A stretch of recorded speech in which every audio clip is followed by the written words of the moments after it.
तो सालों से करते हैं। कितने साल हो गए खेती करते करते हैं? वैसे देखने जाए तो 70, 80, 90 साल। लेकिन आप खुद खेती कर रहे हो उसको 30-40 साल से ज़्यादा हो गए। क्योंकि यहाँ पे जितने भी लोग बैठे हैं ब्राइटनेस की तो 40 से ज़रूरत ऊपर है। की है ऑलमोस्ट सब, बराबर ना? 60 तक है। तो मेन चीज़ क्या है कि पहले जो खेती करते थे और आज जो खेती करते हैं, आ रही है? एकदम आ रही हो? छोटे से एक वाक्य में बोलूँ ना, तो पहले जितनी मज़ा नहीं आती खेती करने में। क्यों? दाम तो ज़्यादा मिल रहे हैं पहले के मुकाबले। आज से 20 साल पहले, यानी कि 2000 की साल थी, आज 2020 चल रहा है, बराबर ना? तो 2000 के मुकाबले अभी प्रोडक्शन ज़्यादा आ रहा है या कम आ रहा है? ज़्यादा। रेट ज़्यादा मिल रही है या कम मिल रहे हैं? ज़्यादा। अभी 2015 का मुकाबला करो तो प्रोडक्शन ज़्यादा है या कम है? तो कम है। क्यों? मेन चीज़ क्या है कि हम एक ही चीज़ के पीछे जा रहे हैं अभी, केमिकल फर्टिलाइजर, केमिकल। सही है, जाना भी पड़ेगा और ज़रूरी भी है, लेकिन जितना ज़रूरी है उतना ही। अभी हम क्या करते हैं, ज़्यादा इस्तेमाल करते हैं या कम? ज़्यादा इस्तेमाल करते हैं ना, सब जानते हो ना ज़्यादा इस्तेमाल हो रहा है, तो फिर क्यों डालते हैं?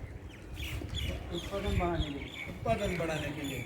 बढ़िया सा पॉइंट। उत्पादन बढ़ाने के लिए हम केमिकल फर्टिलाइजर तो ज़्यादा डालते हैं। एक एग्जांपल पकड़ के चलते हैं, एक उदाहरण पकड़ के चलते हैं कि आज से 10 साल पहले हम 10 किलो खाद डालते थे और कुछ ना कुछ उत्पादन लेते थे। आज 10 साल के अंदर कितना फ़र्क आ गया? जो खाद डालते थे वो 10 गुना हो गया, 10 किलो क्विंटल हो गया ना, कि नहीं हुआ? हुआ।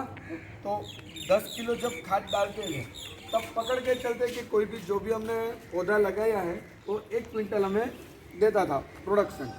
तो अभी खाद 10 गुना हो गया, यानी कि 10 किलो के बदले 100 किलो। तो क्या आपका प्रोडक्शन 10 गुना बढ़ा?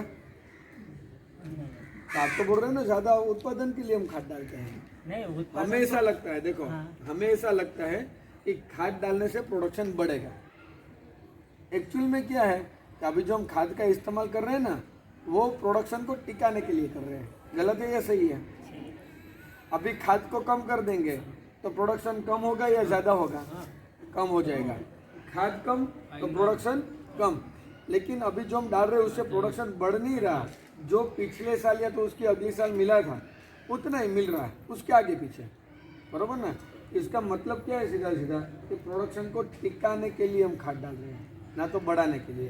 क्योंकि मार्केट में आज तक कोई ऐसी दवाई और कोई ऐसी खाद पैदा नहीं हुआ जो प्रोडक्शन को बढ़ा दे। क्या आपके ध्यान में किसी ने ऐसा कोई खाद दवाई ऐसा यूज़ किया है जिससे प्रोडक्शन बढ़ जाए, 2 गुना हो जाए? प्रोडक्शन बढ़ाना एक ही काम है कि प्रोडक्शन बढ़ाने के लिए सबसे इम्पोर्टेंट है हमारी सॉइल, हमारी ज़मीन, हमारी मिट्टी। हम डालते हैं क्या खाद के बदले? Nitrogen, phosphorus, potash. खाद माने क्या? यही ना, नाइट्रोजन, फॉस्फोरस, पोटाश। और एक सीधी सी मैं आपको बात समझाता हूँ कि आपके घर में 2 साल का राशन पानी पड़ा है, यानी कि गेहूँ पड़ा है, चावल पड़ा है, मिर्च मसाला पड़ा है और सब कुछ है, लेकिन खाना पकाने वाली औरत नहीं है, तो वो चीज़ों का क्या होगा? और आपको खाना बनाना आता नहीं है तो पड़ा पड़ा सड़ जाएगा ना। मेन चीज़ क्या है, उस जो हमने कहानी छोटी सी बोली उसमें मेन कैरेक्टर कौन था? बनाने वाली औरत, यानी कि बावर्ची बोल सकते हैं, जो रसोई घर में काम करता है वो, बराबर? तो हमारी ज़मीन के रसोई घर, ये पूरा रसोई घर है, उसकी औरत बोलो या तो बावर्ची बोलो, वो कौन है? बैक्टीरिया। कौन है? बैक्टीरिया है ना। देखो कैसे है, आपने पोटाश डाला, वो रॉ मटेरियल है, वो आता है, रोटी नहीं है। बच्चे को आटा खिलाते हैं या रोटी? रोटी। तो हमने डाला क्या? आटा डाला, पोटाश नाम का। बच्चा यानी पौधा, रसोई घर यानी हमारी जमीन। तो अगर अंदर जमीन के अंदर पोटाश के बैक्टीरिया रहेंगे तो ही वो आटा जो आपने पोटाश डाला है उसको प्लांट फूड में कन्वर्ट करेगा। क्या करेगा? प्लांट फूड, यानी कि पौधे की खुराक बनाएगा। आपने पोटाश डाला है लेकिन पौधा तो अवेलेबल पोटाश उठाता है, पोटाश सीधा सीधा उठाता है पौधा। वैसे ही फॉस्फोरस, ये तो कोई भी कंटेंट पकड़ लो, आप जो भी डाल रहे हो रॉ मटेरियल है, वो डायरेक्ट पौधा उठाएगा? नहीं उठाएगा। पौधे को उठाने के लिए वो अवेलेबल फॉर्म में होना ज़रूरी है। उसको अवेलेबल फॉर्म में कन्वर्ट कौन करेगा? बैक्टीरिया। बैक्टीरिया कई प्रकार के होते हैं, पोटाश के होते हैं, फॉस्फोरस के होते हैं, नाइट्रोजन के होते हैं, सब प्रकार के होते हैं। और सबसे बड़े बैक्टीरिया दूसरे कौन से होते हैं? फूग खाने वाले, जो फंगल आती है ना। अभी सबसे ज़्यादा किसान कौन सी समस्या से जूझ रहा है? फंगल की। तो फंगल पैदा हो रही है धीरे धीरे ज़मीन में। क्यों? क्योंकि फंगल के जो पीसीस बनते हैं, कोई भी बच्चा आता है वो अंडे से बाहर निकलता है ना, डायरेक्ट तो नहीं आता, अंडे से बाहर आता है। तो जो बैक्टीरिया रहते हैं ना, वो पीसीस खाते हैं, जिससे फंगल डेवलप होती है। अगर पीसीस ही नहीं रहेंगे तो फंगल डेवलप होगी? नहीं होगी। लेकिन ये पीसीस खाने वाले बैक्टीरिया कहाँ पे है? मेन चीज़ ये है, हमारी कंपनी कोई बैक्टीरिया नहीं बेच रही है। तो ऐसा मत सोचना कि हम बैक्टीरिया के बारे में बोल रहे हैं।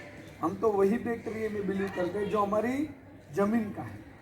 बाहर से लिया और डाला, उसमें हम नहीं मानते। क्यों? अगर आपके बॉडी में खून कम हो जाए, ब्लड कम हो जाए, तो क्या करोगे आप? बोतल चढ़ाओगे ना, डॉक्टर के पास जाओगे तो बोतल चढ़ाएगा, तो खून के परसेंटेज हो जाएंगे रेडी। वापस कम हो गए तो वापस बोतल चढ़ाओगे। तो ये परमानेंट सॉल्यूशन है या टेम्पररी सॉल्यूशन? टेम्पररी है ना। परमानेंट सॉल्यूशन क्या है कि नेचुरल अंदर से हमारे शरीर की जो रचना है उसमें खून का डेवलप होना, वो परमानेंट सॉल्यूशन है।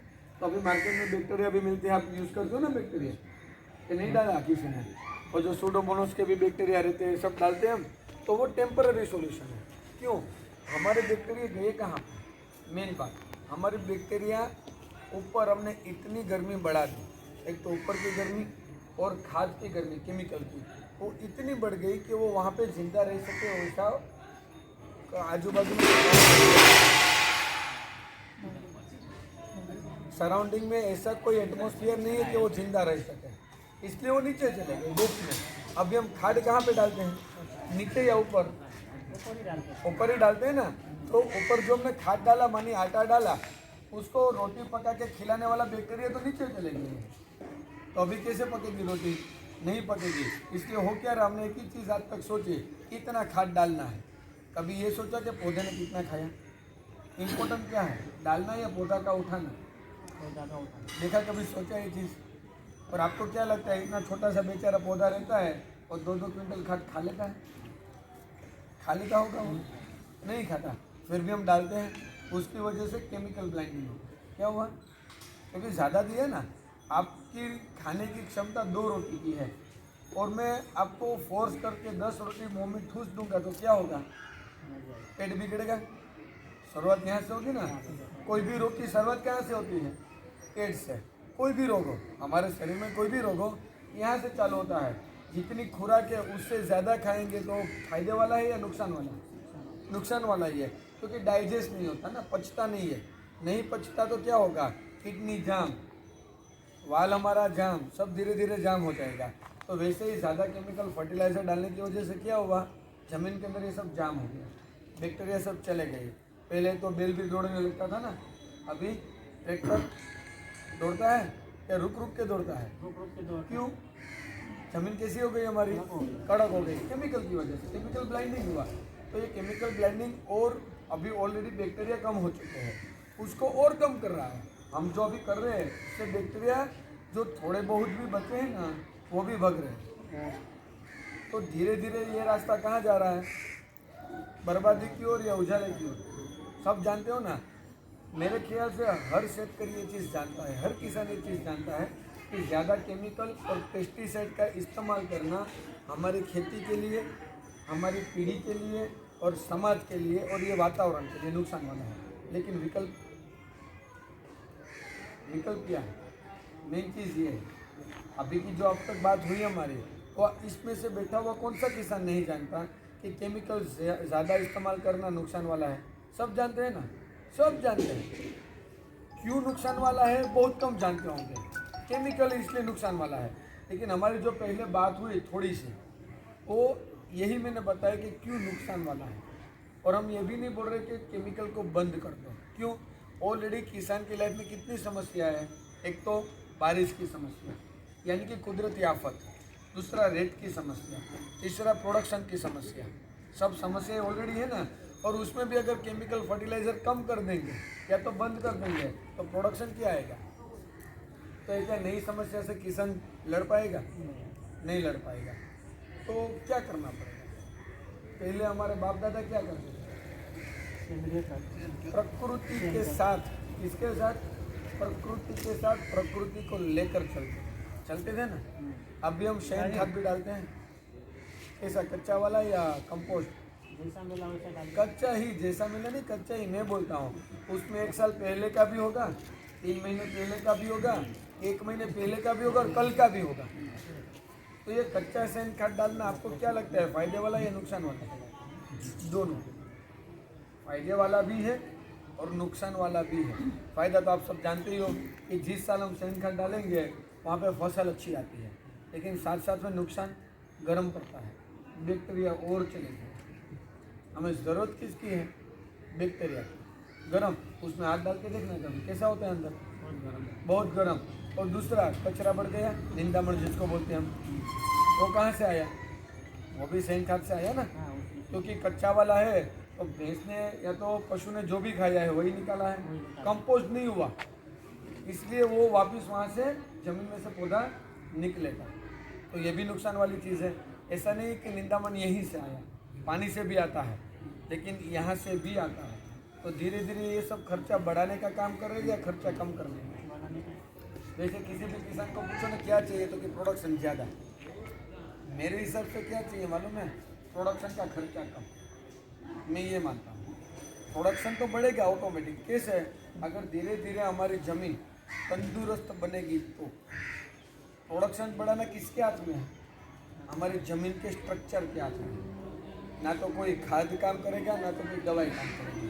जितना प्रकृति को साथ में लेकर चलेंगे उतना धीरे धीरे हमारी ज़मीन कैसी होगी, सुधरेगी या बिगड़ेगी? अभी हमने प्रकृति को तो साइड में ही रख दिया, अभी सब केमिकल चल रहा है, सब केमिकल। यहाँ पे प्रकृति आई कहाँ पे?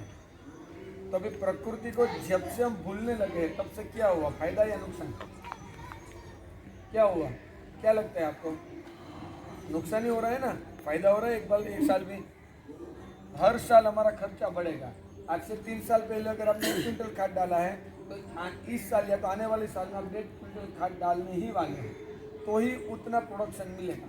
अभी कैसा होगा, हर साल आपका खाद का खर्चा बढ़ता जाएगा 2 तरह से। एक तो उसका इस्तेमाल बढ़ जाएगा, क्विंटल के बदले 1.5 क्विंटल, और जब क्विंटल डालते थे तब 1200 का था, अभी 1.5 क्विंटल डाल रहे तब 50 किलो का रेट क्या है, 1500। यानी कि रेट भी बढ़ रहा है, दवाई के भी रेट बढ़ रहा है, और साथ में इसका इस्तेमाल भी बढ़ रहा है, और प्रोडक्शन वहीं का वहीं या तो डाउन। अब इंक्रीज कभी नहीं होगा। अब जो आने वाला टाइम है उसमें प्रोडक्शन आपको लगता है बढ़ेगा, अब या तो टिकेगा या तो कम होगा, लेकिन सामने खर्चा तो बढ़ेगा ही बढ़ेगा। ये टिके या कम हो, खर्चा क्या होगा, बढ़ने वाला है, कभी कम होने वाला नहीं है। तब प्रकृति को अगर साथ में लेके चलेंगे तो आज नहीं तो कल नहीं तो परसों खर्चा धीरे धीरे कम होगा। प्रोडक्शन पे नज़र मत दो, आप प्रोडक्शन के खर्चे पे नज़र डालो। हम एक ही चीज़ देखते हैं कि इस बार सीजन कितने की हुई, तो क्या 5 लाख की। अरे भाई बच्चा कितना हो तो देख, 5 लाख की फसल तेरी हुई, उसमें पैसे गए कितने, हिसाब करने बैठेगा तो 4.5 लाख, यानी आपका धंधा कितना हुआ, 50,000। इससे अच्छा क्या है कि भले फसल 3 लाख की हो लेकिन खर्चा 2 लाख, बच्चा कितना, 1 लाख। तो फायदा कहाँ पे है, 5 लाख में या 3 लाख में? 3 लाख में फायदा है, क्योंकि हम बिजनेसमैन हैं। शेतकरी माने कौन, ये फैक्ट्री है हमारी। जो खेती है वो क्या है, फैक्ट्री। जहाँ से कोई भी चीज़ पैदा होती है उसको फैक्ट्री बोलते हैं। और आप उसके मालिक हो, यानी कि आप धंधा करते हो, बिजनेस करते हो, फैक्ट्री के मालिक हो। तो क्या देखना चाहिए, कितना धंधा हुआ ये या मुनाफा कितना मिला ये? मुनाफा देखना चाहिए ना। धंधा करोड़ों का हो लेकिन सामने खर्चा 1.5 करोड़ का हो तो वो धंधा किस काम का? लेकिन हम ऐसा प्लानिंग करेंगे कि हमारा प्रोडक्शन भी कम ना हो। मेन चीज़ ये है कि प्रोडक्शन टिका है लेकिन खर्चा कम। तो उसके लिए हमें क्या करना पड़ेगा, प्रकृति को साथ में लेकर चलना पड़ेगा। केमिकल को बंद नहीं करना है, कम करना है, बंद नहीं करना है। आने वाले साल क्या करेंगे, 30 से 40% हम केमिकल डालेंगे 100% के मुकाबले। उसके अगले साल उसको भी थोड़ा कम कर देंगे, 20% पे आ जाएंगे। तीसरे साल 10% पे आ जाएंगे, चौथे साल 0। धीरे धीरे छूटेंगे। एक साथ छोड़ेंगे तो प्रोडक्शन कम हो जाएगा, और हमें प्रोडक्शन कम नहीं होने देना है। और हमारी कंपनी यही काम करती है, हर जगह पे जाके किसानों को मिलके समझाए कि केमिकल फर्टिलाइजर को कैसे छोड़ा जाए, बंद कैसे किया जाए नहीं बोल रहा हूँ मैं, कैसे छोड़ा जाए। क्योंकि अगर हम केले लगा के पपीता लगा के पोटाश चाहिए ही चाहिए, मना नहीं कर सकते हैं। अगर हम प्याज लगाते हैं तो उसमें कैल्शियम नाइट्रेट चाहिए ही चाहिए।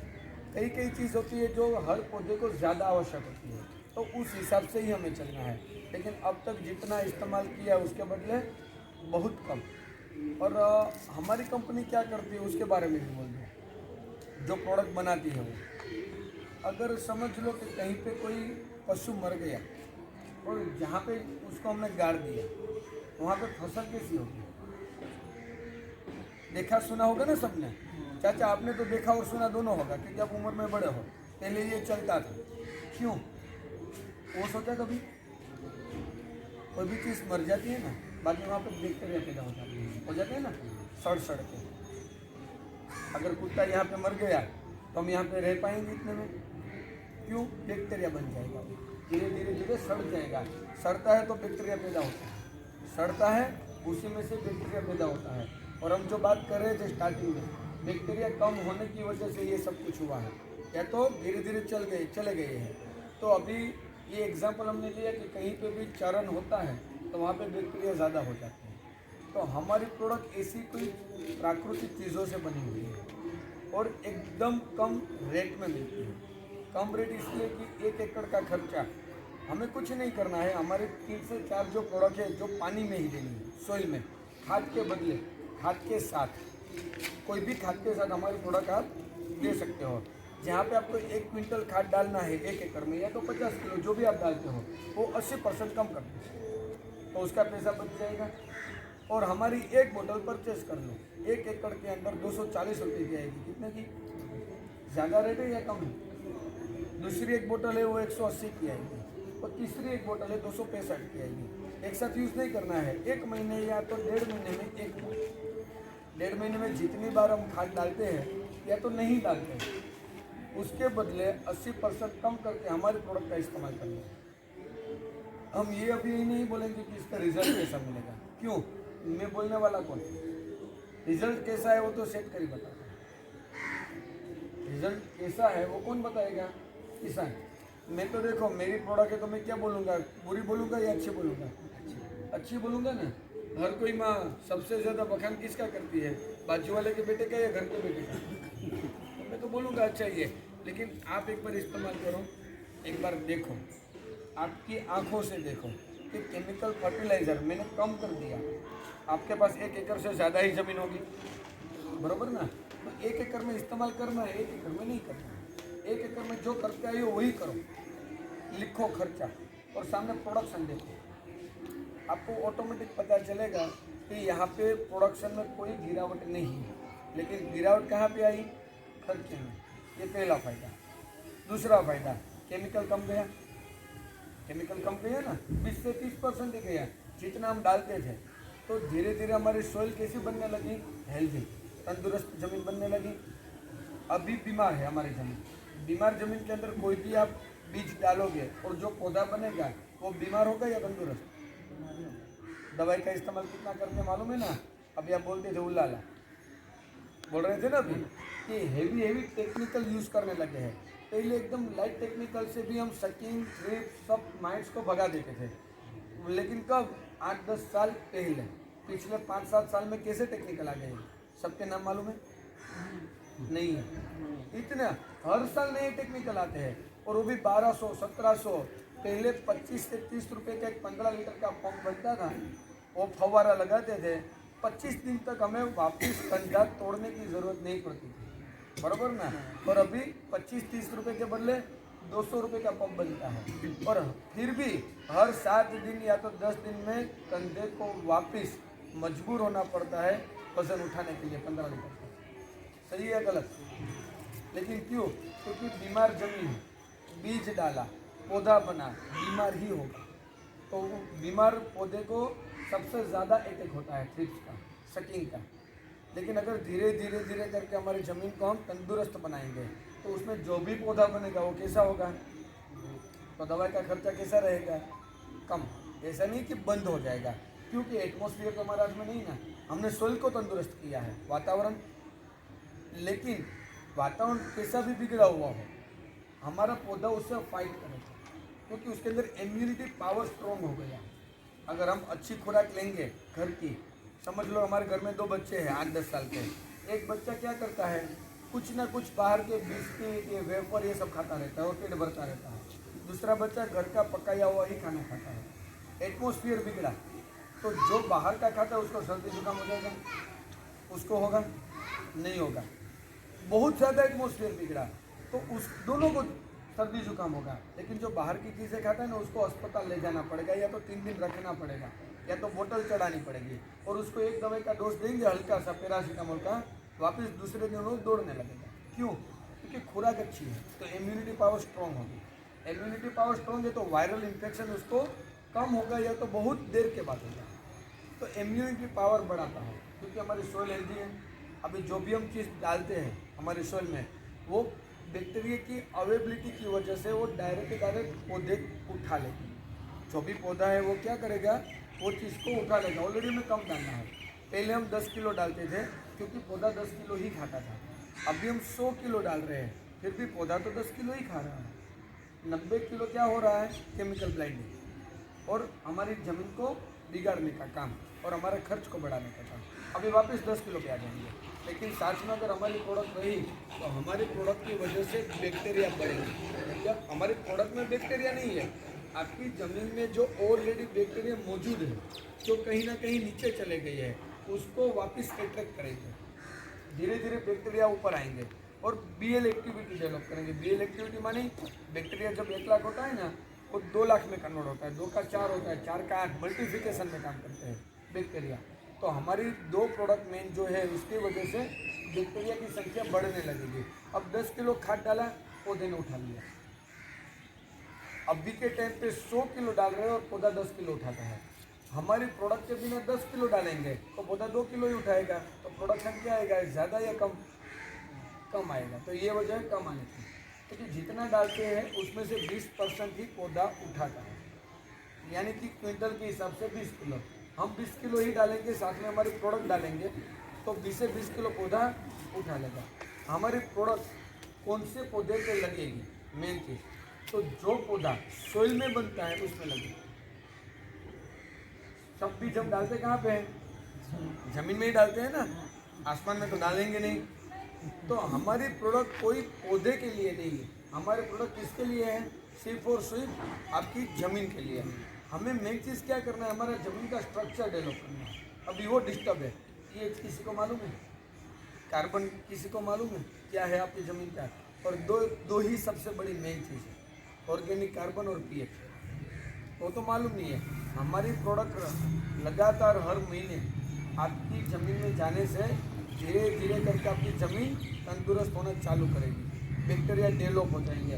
बाद में आपने 25 किलो पोटाश डाला, पौधा सब उठा लेगा, केमिकल ब्लाइंडिंग बंद। दूसरा, जो पुराना केमिकल पड़ा है वो भी धीरे धीरे ऑर्गेनिक मैन्यूर में कन्वर्ट हो जाएगा और पौधा उठाने लगेगा। यानी कि आज के टाइम पे आने वाले 2 महीने के लिए आप कोई भी खाद मत डालो, सिर्फ हमारे प्रोडक्ट डालो तो भी रिजल्ट दिखो। क्यों, पुराना पड़ा है ऑलरेडी, उसको ही पौधे ने उठाया, दूसरा नया डालने की ज़रूरत नहीं। तो आने वाले 2 महीने के लिए तो कुछ डालना भी नहीं है। क्यों, क्योंकि आपने ऑलरेडी इतना डाला है कि मिट्टी कम, केमिकल ज़्यादा है जमीन में। कितना डालते हो आप, 5-6 एक साथ पाला बना के डाल दो।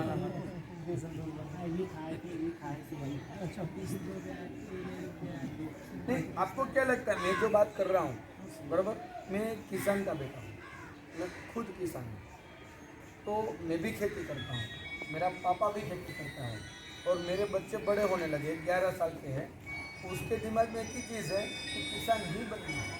और हम क्या कर रहे हैं, बेटे को इंजीनियर बना दे, डॉक्टर बना दे। बेटा खेती में कुछ नहीं रखा है, तुम पढ़ाई करो, हमारी फैक्ट्री छोड़ के दूसरे की फैक्ट्री की गुलामी करो, यही हो रहा है ना। क्यों, क्योंकि वो देख रहा है पिछले 20 साल से कि मेरा बाप 20 साल से मैं खेती करता हुआ देख रहा हूँ, आज तक 4 व्हील नहीं आई, तो मैं क्या उखाड़ लूँगा? तो उसको काम करने का उमंग नहीं आता है। आपको हमें काम करने का मजा कब आता है? जब कुछ दिखता है, कुछ मिलता है, तो काम करने का उत्साह हमारा बढ़ जाता है, हम ताकत दुगुनी लगाने के लिए तैयार हो जाते हैं। लेकिन जितनी ताकत लगाए सब वेस्ट ही जाएगा, तो क्या करेंगे हम? धीरे धीरे छोड़ने लगेंगे। अभी अभी सुन के आया कि कभी कभी तो ऐसा लगता है कि साला ये खेती सब बेच के कुछ नया धंधा करना। आप ही ने बोला, वही सुना मैंने जो अंदर बात कर रहे थे। आता होगा ना ये ख्याल दिमाग में कई बार। फ्लैश मार दो, फ्लैश तो मेन चीज ये है, फ्लैश से वाइटनेस आ जाएगी। ऐसा टैप नहीं बोले करके कि भाई हमारी प्रोडक्ट सबसे अच्छी है, ये करेगी वो करेगी, फ्लैश मार मुझे के नहीं लीजिए आता ना, वो तभी तो आएगी चीज़। सर। वो या आपको फिर टैप decide करके करना है कि मारो, हमारी प्रोडक्ट सही में काम करती है, टैप करके ना ब्राइटनेस करना बढ़ा क्या उसके लिए 1 एकड़ में के इस्तेमाल ऊपर की करना, तरफ कर दो इसे। और कुछ नहीं करना। और एक बार डालने के बाद वापस बोलना मत किसी को कि डाला फर्क तो नहीं दिख रहा। अरे भाई 40 साल से जमीन बिगाड़ते आए हैं, कितने साल से? 1 महीने में फर्क लगेगा? होता है 1 महीने में फर्क? ये थोड़ा वो केमिकल वाला काम है कि एक बार डाल दिया और रेडी हो गया सब। ये धीरे धीरे आपकी सोल को हेल्दी बनाने का काम है। जैविक है, लेकिन जो दूसरा जैविक काम करता है उससे फास्ट रिएक्ट करेगा। दूसरा ऑर्गेनिक में क्या रहता है कि आने वाले 3 साल के लिए आपकी फसल का प्रोडक्शन कम हो जाता है ना, ये नहीं होगा। अब जो पिछली साल आपने जो भी प्रोडक्शन लिया वही प्रोडक्शन आपको मिलेगा, उससे ज़्यादा भी हो सकता है, लेकिन 1% कम नहीं होगा, उसकी गारंटी। और हमें चाहिए क्या? यही। हाँ, लेकिन 40 से 50% आपका खर्चा कम हो जाएगा। दूसरा फायदा, धीरे धीरे आपकी ज़मीन मजबूत तंदुरुस्त हो जाएगी। ये सीज़न में हमारी प्रोडक्ट जाएगी। ये अभी जो फसल लगी है उसमें चलो 30-40% का ही फायदा देती है, या तो 20% का, लेकिन सबसे बड़ा फायदा किसको मिलने वाला है? ये फसल निकलने के बाद आने वाली फसल, क्योंकि वो उसी सोइल में जाएगा ना, उसी जमीन में जाएगा। जब वो जाता है उसी टाइम पे बैक्टीरिया मौजूद है। बच्चे को बचपन से ही अच्छे संस्कार देंगे तो बड़ा होके अच्छा बनेगा। जब 15 साल का बन जाए, पता चले कि दारू पीने लगा, जुआ खेलने लगा, तब संस्कार देने बैठेंगे तो कितना उसमें फर्क पड़ेगा? 10%, 20%, 100% पड़ सकता है कभी। तो बचपन से ही संस्कार दिए जाते हैं ना। तो अभी की फसल में आप डालते हो तो आपको रिजल्ट दिखेगा 20%, 30%, 40%, लेकिन ये अभी डाली हुई प्रोडक्ट आपकी आने वाली फसल को 100% फायदा देगी। इसके बाद जो भी फसल लगाओगे, अभी चाहे भाजीपाला लगा हो, प्याज लगा हो, कपास लगा हो, या कुछ भी लगा हो, है तो वही सोइल में ज़मीन के अंदर, और निकलने के बाद दूसरा कुछ न कुछ वही ज़मीन में आने वाला है, पता चल जाएगा। यानी कि आने वाले 6 महीने तक कंटिन्यू प्रोडक्ट को इस्तेमाल करना है। खर्चा क्या है? 1 महीने का एक प्रोडक्ट का 240, का 180 और एक का 265, टोटल लगा लो 700 रुपये होंगे। उसके सामने आपको फायदा क्या मिलेगा? 1 महीने में एवरेज कितना खाद डालते होंगे हम 1 एकड़ में? 2 क्विंटल आराम से, कोई भी फसल हो 2 क्विंटल का। नॉर्मली अगर DAP भी कैलकुलेट करें तो कितना हो जाता है? 4000 रुपये। अगर एमोनियम सल्फेट कैलकुलेट करें तो भी 2400-2500 रुपये। कोई भी खाद 2 क्विंटल पकड़ के चलो तो मिनिमम 3000 का खर्चा आपका है। उसके पहले खर्चा कितना होगा? 1000 का। जेब में बचे कितने? 2000। उसमें से कंपनी के प्रोडक्ट कितने के लिए? 700, फिर भी 1300 बचे। दूसरा फायदा, केमिकल कम गए। यहाँ पे जाने वाला था 3000 का, उसके बदले गए 1000 का। तो धीरे धीरे ज़मीन हमारी सुधरने लगेगी या बिगड़ेगी? और समझ लो कि आज ये चीज़ मेरे मुंह से सुनने के बाद भी आप नहीं करते तो नुकसान किसको है? किसानों को, आपको। सीधी सी बात है ना। हमें नुकसान होगा इतना सा जो दूसरी जगह से ढूंढ लेंगे। अपने अगर यहाँ पे हमारा जो टर्नओवर होना चाहिए वो कम हुआ, कोई बात नहीं, दूसरी जगह से हो जाएगा, तो कंपनी को कुछ फर्क पड़ने वाला है नहीं। और आप अगर ये चीज़ आज नहीं करते तो आने वाले 5 साल के बाद आपके पास विकल्प कौन सा होगा? केमिकल को छोड़ के है कोई? आपको क्या लगता है केमिकल आप कंटिन्यू करने वाले हो? आने वाले 1 साल, 2 साल, 3 साल, 4 साल क्या करोगे? पहले 30 रुपये के खर्चे में 100 रुपये कमाते थे, धीरे धीरे 50 के खर्चे में 100, अभी 70 रुपये के खर्चे में 100। जब 110 रुपये का खर्चा और मुनाफा 100 रुपये का, तब क्या करोगे? और आपको भी मालूम है ये दिन आज नहीं तो कल नहीं तो परसों नहीं तो नरसों आने ही वाला है। गलत है सही है? आएगा नहीं आएगा? आएगा ना। खर्चा धीरे धीरे बढ़ने ही वाला है। हमारे पास प्रकृति को साथ में लेकर चलने के अलावा रास्ता दूसरा कोई बचा नहीं है। आज अगर जाग गए है तो अच्छा है आपके लिए, नहीं जागे तो कोई बात नहीं, 5 साल के बाद जागना तो पड़ेगा, ये रास्ते पे आना तो पड़ेगा ही, चाहे वो मेरी कंपनी हो या दूसरी की कंपनी हो या तीसरे की कंपनी हो, कोई भी हो, जाना तो उसी रास्ते पे पड़ेगा, वो बात तो पक्की। देखना वही कितना खींचते हो, कितना जोर लगाते हो, कितना टिक पाते हो। ये केमिकल की दुनिया में नहीं टिकोगे ज़्यादा, 1 साल 2 साल 5 साल बहुत हो गया, बाद में आपको केमिकल को छोड़ना ही, और धीरे धीरे गवर्नमेंट छुड़वाएगी। नहीं लगता आपको ऐसा? कितने टेक्निकल बंद हो रहे हैं मालूम है ना, धीरे धीरे करके। देखो अभी हमारे पास एक ही एग्जाम्पल था, सिक्किम का। सिक्किम पूरा ऑर्गेनिक राज्य है ना, ऑर्गेनिक स्टेट है। अभी आपको मालूम है पिछले 2 महीने में गवर्नमेंट ने दूसरा चेंजेस किया है, मालूम है? उत्तराखंड भी धीरे धीरे गवर्नमेंट ने ऑर्गेनिक बनाना चालू कर दिया। वहाँ पे रासायनिक खाद बेचना और इस्तेमाल करना धीरे धीरे बैंड हो रहा है। दोनों चीज़ गुनहगार है, बेचने वाला और इस्तेमाल करने वाला गुनहगार बन जाएगा। एक राज्य से दूसरा राज्य भी ये रास्ते पे चल चुका है धीरे धीरे करके। तो धीरे धीरे भारत के सब राज्य इसी रास्ते से ही चलेंगे। अच्छा है कि आज से चालू कर दें, 5 साल का वेट कराए और नुकसानी ज़्यादा हो, उसके बाद ज़मीन तो इतनी बिगड़ जाएगी क्योंकि उसको संवारते 2 साल और लग जाएंगे।